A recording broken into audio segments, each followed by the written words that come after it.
welcome Sarah Jane from Eden Hypnotherapy and Natural Health to the Cauldron of Curiosities. Good morning. Good morning, Sarah. So, Sarah Jane, what's stirring your pot today? Lots of things, lots of things. So, if we were going to take one of the things when you woke up this morning, was there something that you felt quite curious about when you woke up? How this would go, I think, having not really done much regarding podcasts, I was very curious to know what it entailed and how it would go. Mm-hmm. And I think it's really difficult because you can script things to the finest degree, and it doesn't mean it's going to work out quite right. You know, the dog might bark, or Zoom might decide that it's not going to work, or something within the recording fails, and that can completely change the whole dynamic, can't it? Yes. So you've come today to talk about partly about what you do and what makes you curious about the work that you do. And I wanted to ask, first of all, which therapy that you do really whets your appetite? Which is the one that gives you the biggest buzz? Cool. That's it depends which perspective you come from. If you come from a perspective of, I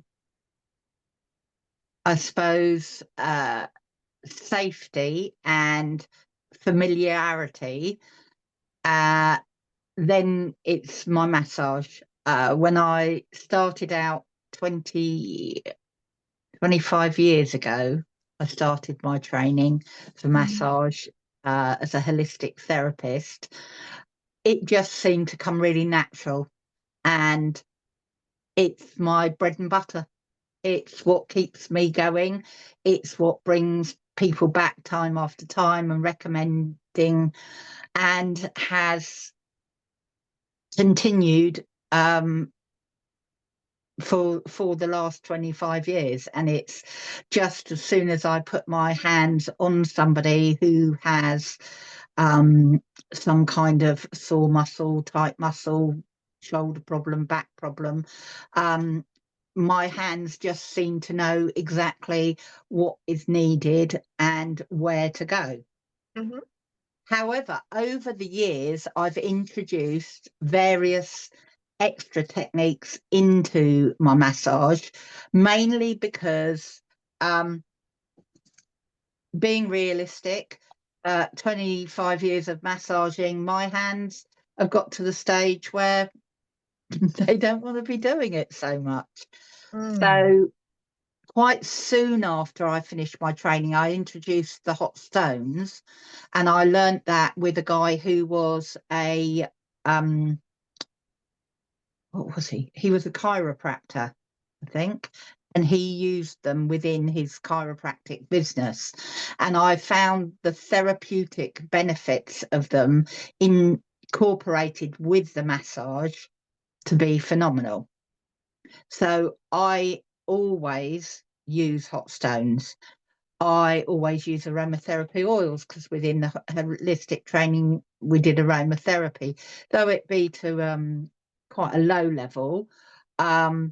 We still did the aromatherapy, so I still use holistic essential oils within my massage, and I have a mix that I use for the majority of cases, because most people come to me with problems with their muscles, tightness, stiffness, joints not moving. And then more recently, I've obviously been introduced to the tuning forks, and they are just phenomenal within massage. Absolutely phenomenal. Years ago, I had a sonic massager. I had a little electric sonic massager that created really good effects, and the plug broke and I never replaced it because it was quite expensive, and I thought I wasn't sure how much good it did. I knew it did do good, but I wasn't really sure how much good. And then to by chance stumble across the forks and start using those within massage, the results speak for themselves. I've had people come that have had sore.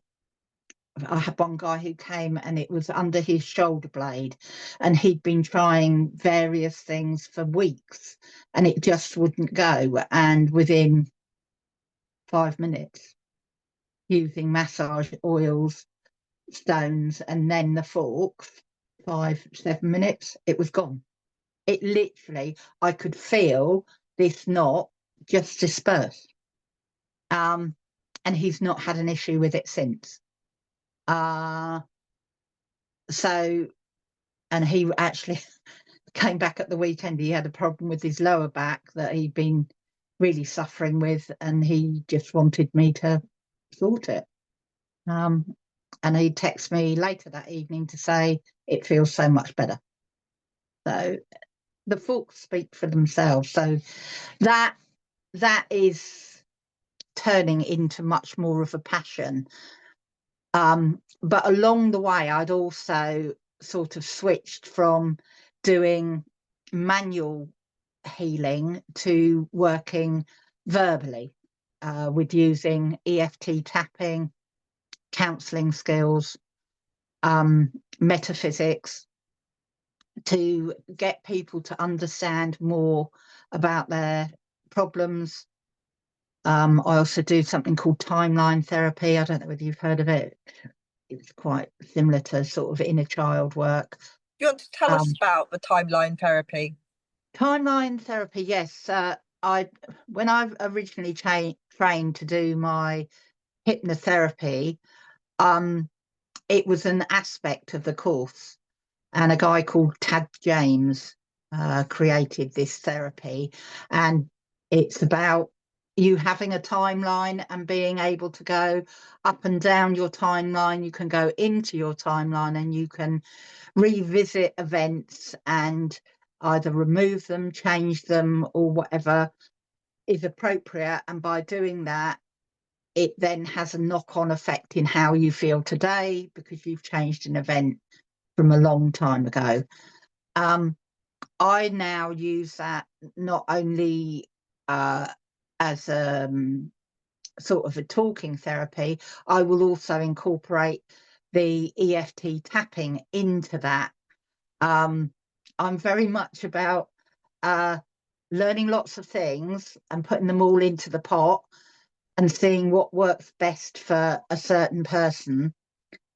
And I think that with your curiosity thing I'm really curious to see how when you're going back into a memory and you add in somebody going, your older self going into the younger version of yourself, and your older self being able to tap on whatever's going on in that situation to calm your younger self and change it so that it doesn't resonate in the same way, I find absolutely fascinating, and the results have been phenomenal. Again, it's yeah.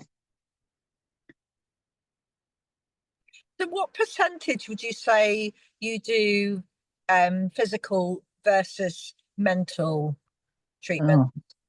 At the beginning of last year, I was looking at that and looking at wanting to change the balance. And over the course of last year, I noticed a big shift more towards the mental side. But as I say, my massage is my bread and butter. It's what I've been known for. So at the moment, I would say it's probably about 50-50. And I love the massage. I love the effectiveness, the instant result that people feel and know.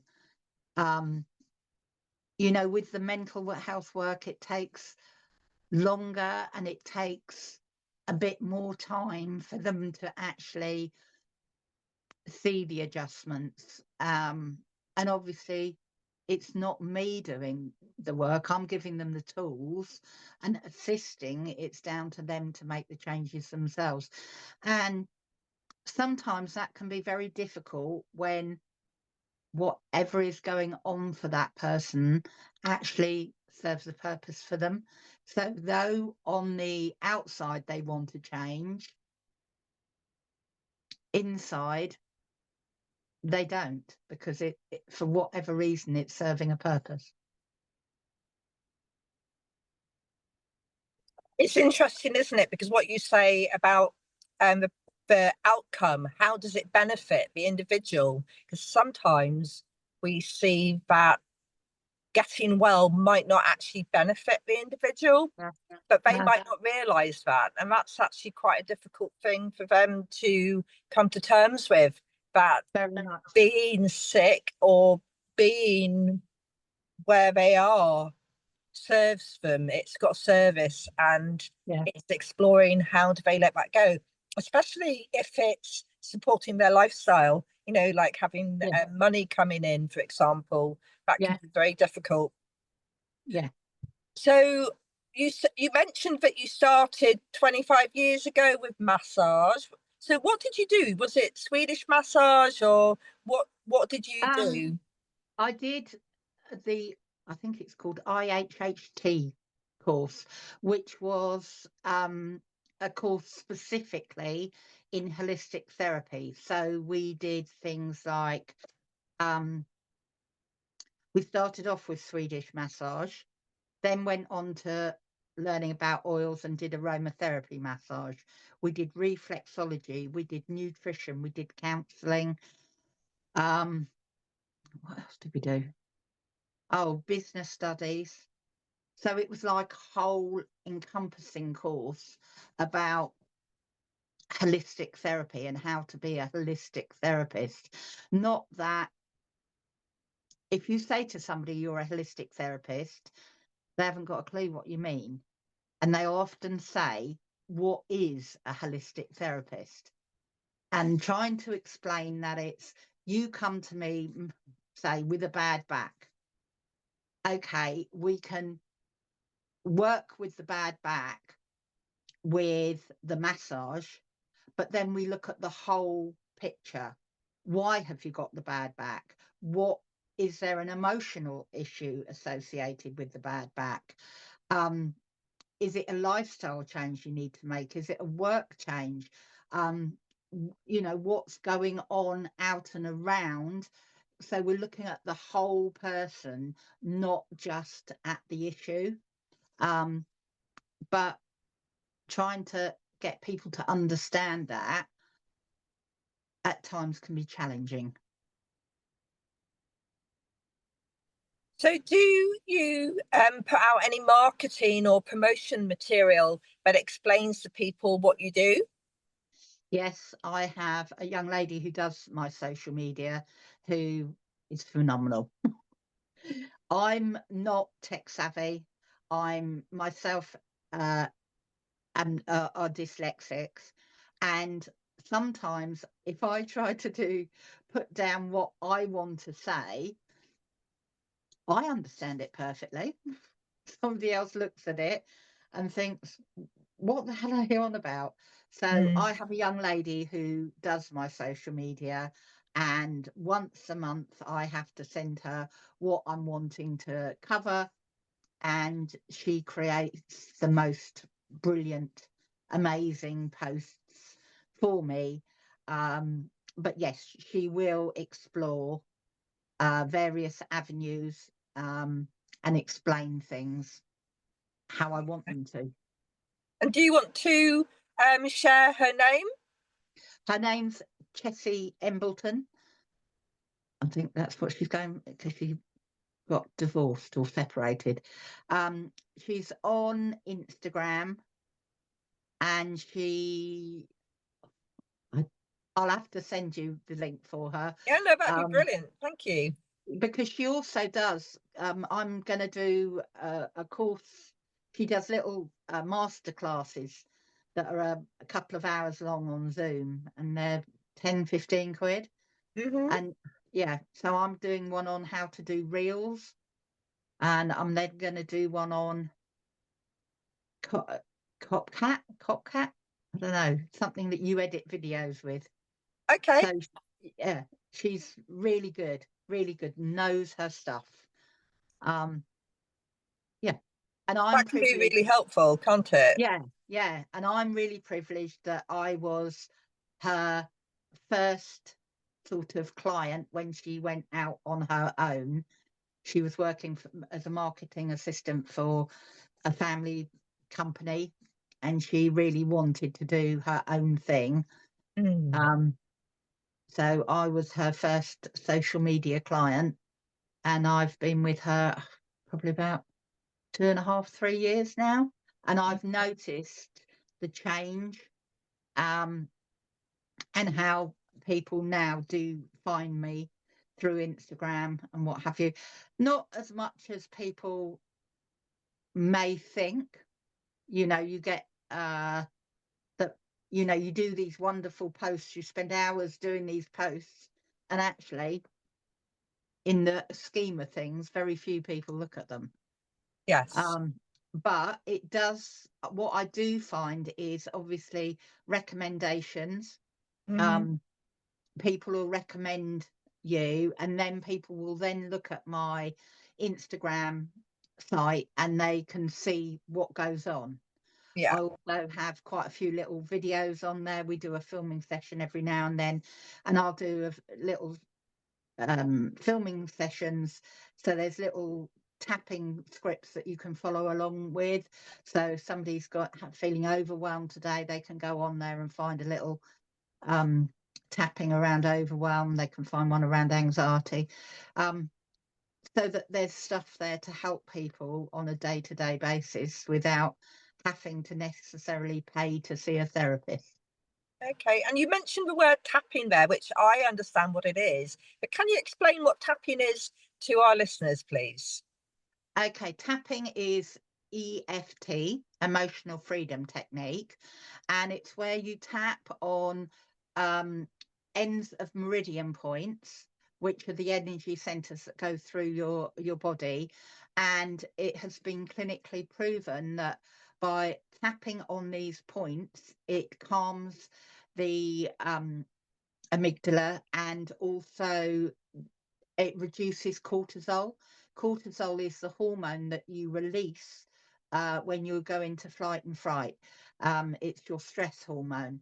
So if you have an issue, say like you're frightened of spiders, and even the word spider has so many connotations and it can send you into a panic, by tapping on the points while saying the negative aspect, it allows your brain to reduce that cortisol, so it's not having the same response when it hears the word spider, because it's learning to calm while hearing that word. And then it then allows another time when it comes up and somebody says the word spider, your body doesn't react in the same way. It's learned to react in a more calm way. It doesn't need to release the cortisol. I suppose that's about, yeah. So it can be used in lots of different ways. I use it with the children, with my grandchildren. If I'm finding something really overwhelming and I can feel my anxiety rising, I will sit and tap through. Sometimes people get really hung up about what they have to say, because there is a set sort of routine that you can do, but just tapping and talking about how you're feeling is enough, because it's reducing that cortisol while you're addressing what you're feeling. So yeah. So, in essence, it's the actual physical activity and the word association, not the sentencing of it, that's important. No, Yeah. it's that yeah, a word association, because before I used to perhaps break down what all the aspects of an issue, which sometimes I still do, but sometimes literally just using one word, especially when you're working with children who don't necessarily understand all the aspects. They know spider, frightened, Mm-hmm. you know, or don't like, or scream, or whatever. So just saying the word spider already conjures up lots of pictures, lots Yes. of thoughts, lots of things. So you don't need to actually break it down too much. You can just use the one word and literally tap round saying that one particular word, and it will still reduce the cortisol that is being released. And as that cortisol is reduced, you become calmer, so that when that word is said again, it doesn't have the same effect. Perfect. That sounds excellent. I remember when we were talking before we um came on to the recording today, we talked about you like using sound and the tuning forks with Yeah, EFT. So yeah. how does that work? Because when you tap, you're tapping on the meridian points, and in effect, you're sending a vibration in by tapping. Mm-hmm. So to use a tuning fork and apply that to the meridian end of the meridian point, um, because the sound and the vibration goes right down to a cellular level, and it doesn't matter your beliefs, it's still physically going in much deeper. I've Mm. found it to be so effective when using it on the points, going round while saying the one word. So it takes out perhaps that need uh, for you to tap Mm-hmm. doing the fork. So again, especially if it's somebody's had a trauma or somebody's had an event that they can't voice, they find even voicing it too difficult. If we can name it, give it a name, the name doesn't have to mean anything to me, but the name can mean so much to them. It could be, I don't know, say somebody, God forbid, was abused and it was on a hill. It could be just saying hill. Mm-hmm. And Yes. that, by using that hill means nothing to me, Mm. but to them has got so much more. So then to use the forks to allow that um, calmness to go right down to the very right into those cells and calm them while going round is so powerful, so powerful. And they don't have to share what the experience, but it's Mm. enough to be able for them to change how that experience feels. I can't take that experience away, but how it affects them can be changed. Yeah. So that would actually be quite useful in some situations where people are dealing with PTSD, for example, Very where much. I've heard some people who experience it say they don't want to revisit the episode that causes the PTSD.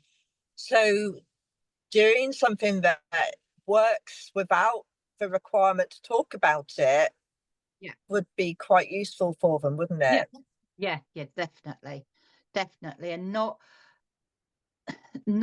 having it, because it's that fine line. They don't want to talk about it, but to a certain extent, they've got to instigate some of those feelings to be able to change them. But they're in control of that, not me.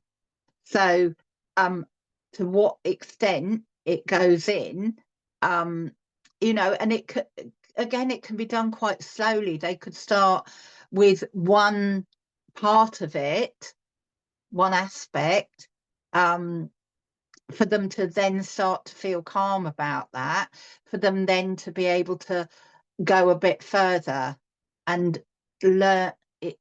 For them, I think it would be about learning to trust the process and understanding that actually they don't have to voice to me, it's how they feel internally. And by calming that, those experiences can have a massive effect. And I know when they first, when Gary Craig first ventured into EFT tapping and that lot, I read an article about how they went out to my memory's not breast at times, but they went out to a third world country where children had been abused within this section of society. It was something that was on the news and what have you. And they went out and they had an hour with a group of children, and some of them had EFT tapping and some of them didn't. And they literally had an hour to change how these children felt. And they went back some 6-9 months later and discovered that the children that had the tapping and used the tapping had been able to move on with their lives far more than the children that had nothing or just had talking therapy. So, you know, it, for me, the results speak for themselves. So it would be nice to think that there were more people offering those therapies out there. And so where can people find you if they would like to come to you for EFT? You can find me on Facebook or on Instagram. I think it's Eden_hypnotherapy_natural. And that will lead you to my pages on there. I can work with people remotely if they're not local to me. Something that I tend not to do too much of, but it works just as well. I've had a young lady who had recently, or at the time had recently come out of a marriage that she realized he was a narcissist, or at the time she didn't realize, but we worked through to discover that actually he was quite a narcissist. And now seeing her like 3 years on, and how she's blossomed and changed and how confident she feels in herself is brilliant. Because you know, being in a narcissistic relationship can lead you to feel totally worthless and, you know, very out of control, and that you have no control. So learning how you can have control and how you can get yourself back is really beneficial. Yeah. And it's more common, isn't it? Nowadays, it seems people are talking about their relationships and where there have been issues with control. So I wanted to ask, out of curiosity, what is on the cards next for you? Oh, what's on the?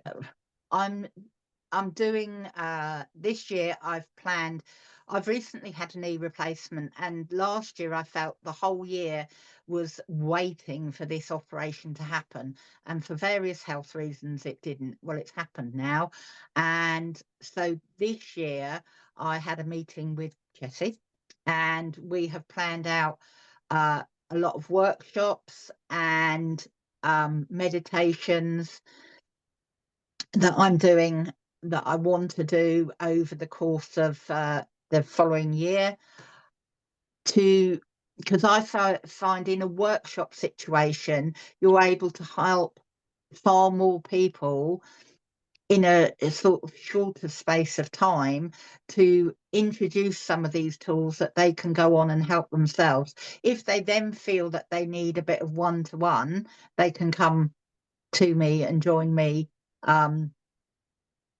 you know, in person on a one-to-one basis, because obviously with workshops it's quite a broad thing. So that's, I think, the area I really want to develop this year, is getting these workshops and helping more people, getting more people understanding, and along with doing more work with the forks. Yes. And the last question I have for you is, what keeps you curious about the work that you do?